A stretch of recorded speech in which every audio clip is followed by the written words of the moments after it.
Greetings, folks. I'm so glad you're back for another week of Evolve. I am your host, Monette Brann-Natta. I am so excited to share energy with you, and I want to give us a little treat, a little gift. I know by now we've married and we've Christmas, and we're heading on into the new year. And so what I wanted to do was something that was a little bit more fun. I have chosen to do a show about friendship. I've been thinking about that a lot. And so I've asked one of my dearest friends in this world to join me about this show this week. Her name is Kate, and we're going to get right into it. It's going to be a little bit impromptu. She has been totally wind beneath my wings kind of friend. I mean, beaches and all that jazz. Without the sadness so far. We've been very lucky. And we definitely have experienced the highs and the lows of friendship. And I've been thinking about that because I've had a few clients ask me recently about friendships. And I think it's something that I don't know if everybody knows. We are always kind of worried about that, concerned about that. I know as our lives evolve, we get into different places because we have our relationships with our spouses and our relationships with our coworkers. But then if you're lucky, we always heard our parents tell us, there's that one friend that really sticks with you throughout your life. And if you're lucky, we always say you get one or two if you're really lucky. And for me, Kate's that friend. So it's so good to have you on Evolve today, Kate. It's great to be here. I've been waiting for my turn. You're getting your turn. Okay, guys. This show is going to be fun. I'm so excited because Kate and I have a natural rapport that we've built over the past 13. It's been 13 years? Yeah, it has been. But doesn't she sound exhausted, y'all? 13 years of listening to all of my words and my ideas and my thoughts. What's so funny about our friendship is that I am quite loquacious, as you all know. I have all the words. I love the words. I use them. Kate is not. Kate has incredible wisdom, and it's very concise. That's one of the things I appreciate about you, Kate. But you are not as worried. How have you stood me all these years with all of these words? Yeah, it's been a marathon. It's been fun. But I will tell your listeners, I'm so excited that she gets to share some words with you guys now, and not all of them with me. All for you. They're beautiful and insightful, but after 13 years, I can't imagine how many words. So the fact that she gets to do a whole show just full of words just is so exciting, and I'm so happy. She's happy it's not her, just her. Listen, I've been practicing for this show with Kate for every one of those 13 years. And right. I'm so grateful. I'm so grateful for the show, so grateful for you. And speaking of all this practice and work we've been doing, we're going to go into hashtags for this show, guys, which is a little different than the way that I normally introduce our subject matter. So hashtag for this segment is called Work It Out. Friendship is work, okay? Hashtag work it out. Can we talk about, Kate, how much work goes into a friendship that we've noticed? Oh my gosh, so much work. You know, when friendships are new, they're exciting and you want to be together all the time. But then you get tired of each other. I think that's just natural human nature. And you have to wait a long time before you can have, the honest conversations that we have be like, guess what? I need you to go over there. But it takes a while to get to that point. It does take a while. Yeah, there has to be a balance, and hashtag balance is actually the next part that I want to talk about. Were there times that you didn't feel that equal shares were being given in the relationship, in our friendship? Were there times you didn't feel like it was equal? Yes, there was a time I was in a relationship, a very taxing, oppressive, really hard relationship for many years, and I really didn't have anything to give because the relationship took everything I had away from me. And I'm also a mom, so I had to balance that. And so I wasn't the best of friends at that point because I didn't have anything to give any of my friends. And but you stuck by me, and you walked me through all the crazy relationship things that we go through, and I came out the other end, and when I was able to look back, I realized what a horrible friend I was. Well, that's not why I asked, anything. Girl. I'm not trying to like.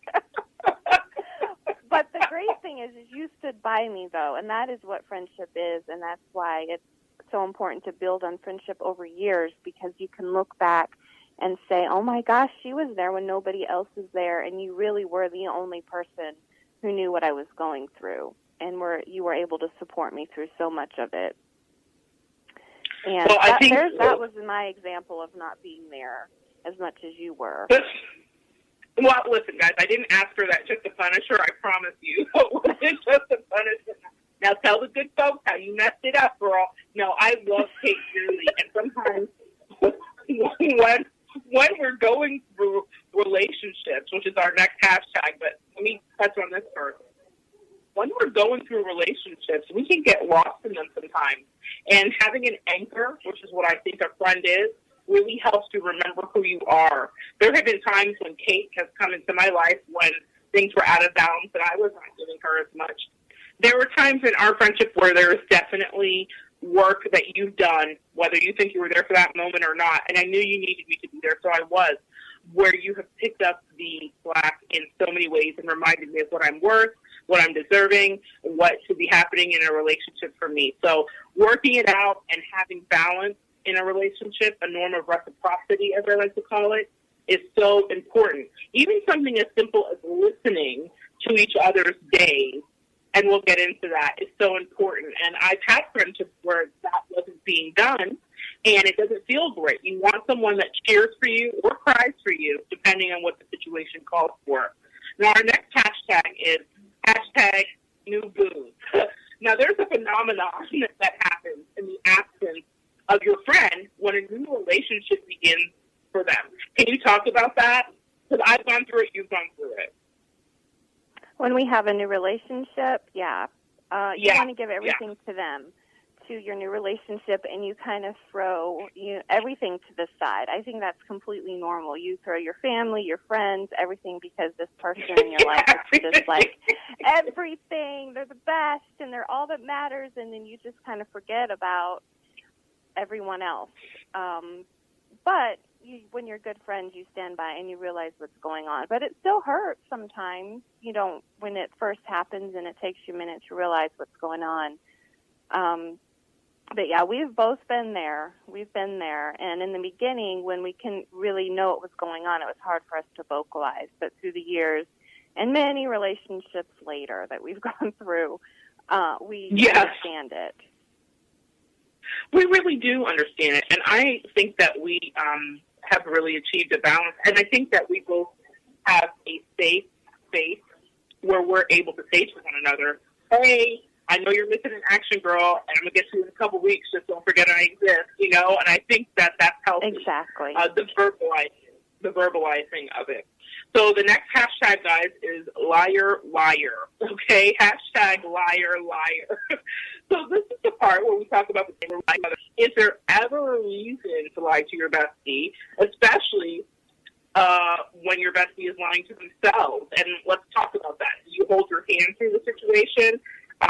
Do you tell the truth all the time? Do you think we tell the truth all the time? I think we try to lie, but we know each other so well. We know when each other's lying. And I sometimes think, oh, that's funny.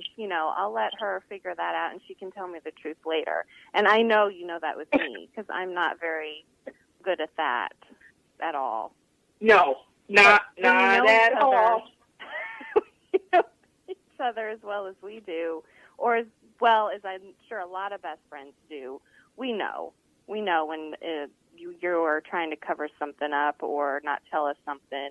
Sometimes it's to save the other person's feelings, but the truth's going to come out eventually, no matter what, really, especially when you're best friends. Absolutely. It comes out no matter what. There is a time when you try to spare the feelings of the person sometimes, but I especially love what Kate just touched on about lying to ourselves or knowing, that's funny that she thinks that I believe this is really happening or it isn't happening, whatever the case is, because I always tell my listeners, Kate, and always tell you, you're my first listener, I always tell you that energy is shared. Energy is shared. So that's a huge lesson that you've taught me. Yeah, it's something that I believe in so strongly, and I don't just talk it, I try to walk it. I'm always picking up and paying attention to the energy. But the thing about that is if there's a mistruth that's kind of floating between people that know each other well, it's understood. And that goes for relationships too, guys. That's that one intuition we have. If someone's cheating, or if our kids hurt, or something like that. There is definitely an energy that connects us all. So I love, too, the part when your bestie might be lying to themselves, and you are still, there is like a written rule somewhere that you are still going to walk with them and hold their hand anyway through that. You know what I mean, Kate? Yeah, because I'm the queen of doing that. You tell me about myself all the time, and I'm in self-denial, and I tell you you're wrong all the time. But you're right most of the time. Hashtag word. Yeah, you are right all the time about it. And I tell you about yourself also, like, no, you're wrong. I don't feel that way. That's not going to happen or whatever. But it does. It does end up happening. But you never feel my face. You just help me pick up the pieces, and we carry on together. But you try to save me, but I don't listen most of the time. Right. My friend Kate, lovely Sagittarius. She's a lovely, lovely Sag, and I love her dearly. But Sagittarius have a way of, like, running into brick walls a few times before they get it. And they just like those brick walls. And it's so funny. On our last show that we did with Heather, we were talking about animal totems and from last week. And Kate recently was telling me about how she had, this is such a great metaphor for the brick wall, Sagittarian. Tell them about the bird that was coming to you. Oh, the cardinals? Yes, the cardinals. Okay. I have these cardinals in the back of my house who they just keep hitting the window over and over and over again. And I've put up paper. I've done everything to make them stop hitting this window, because at first I felt really sorry for them. Like, oh, my gosh, they're going to break their neck. And now I'm just concerned about my window. And so that's how I feel most of the time, because they won't stop. I've tried to be good and like, hey, stop hitting the window. That's not a bird. That's you. You're going to hurt yourself. But now they're just relentless, and they just bang and bang and bang. And that is a Sagittarius a lot of times. I really do have to have a huge bump on my head before I get something, or before I finish something that I started, and I think I'm going to finish it, and I don't because it's not good for me. But we get very, very stubborn, very much so. Right, very, very much so. And one of the things that's really interesting is that Kate called me when this was happening repetitively, and it was enough to be annoying to her. And she said, hey, Mom, this is what's going on, these birds. And I said, well, have you looked it up? Because that's my answer for everything. There's always a message. And so she looks up, and they weren't the pretty cardinals, right? They were the female cardinals, right? Right. They weren't the pretty ones at all. No, they were the brown. The female are the less pretty ones, the ugly ones. And so they were trying to keep their man. I think that's what was going on. Okay. But when we look, but you were trying, you were trying to get the spiritual meaning, and I don't know. I never really did find what that was about. Awesome. See, guys, right here, all the words for her. She's like, yeah, whatever, girl. Yeah.